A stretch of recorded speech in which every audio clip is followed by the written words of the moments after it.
भाषा में मूवियाँ ये सब करने की कोशिश होती रही कि वो एक मिली-जुली संस्कृति की भाषा हो।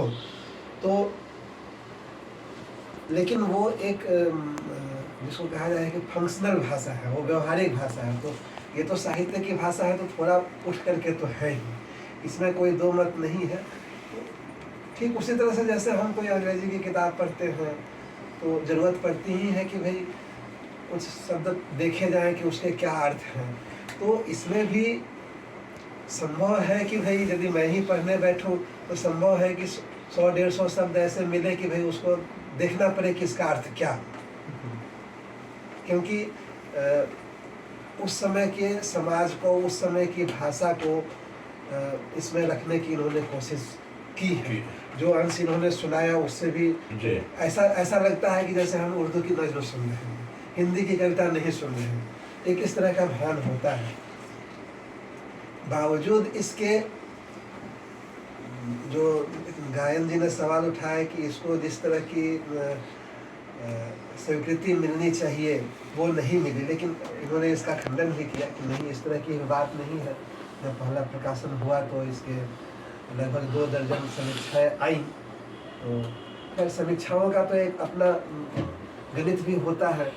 उस समय तो सर मतलब कि काव्यम जैसी प्रतिष्ठित पत्रिका के संपादक बंद हो गई थी, फिर भी उसके प्रभाव में हाँ, तो उसका आफ्टर इफेक्ट, रिव्यू आना और पाठकों तक पहुंचना दो अलग बात है। अलग चीज़ है। उसका आफ्टर इफेक्ट था। तो पाठकों तक पहुंचने में वो भाषा वाली अड़चन एक बात हो सकती है कि आम पाठक तो बिल्कुल आम भाषा पसंद करता है। तो ये बिल्कुल आम कविता तो नहीं है, कुछ तो इसमें विशिष्टता है जिसको कि क्लासिकल जिसको टच कहा जा सकता है।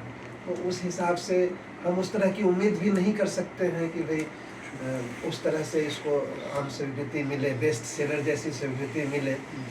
लेकिन जिस तरह की आलोचकीय स्वीकृति मिलनी चाहिए थी तो मैं उसी की बात कर रहा हूं। उसका भी अभाव नजर आता है। मैं उसी की बात कर रहा हूं। इतनी सारी समीक्षाएं आई तो फिर जो कविता के ऊपर जो पुस्तकें लिखी गई या कविता आलोचना से जुड़े जो शोध हुए कविताओं पर, तो उसमें इसकी जगह कहाँ है, तो वो दिखाई नहीं देती।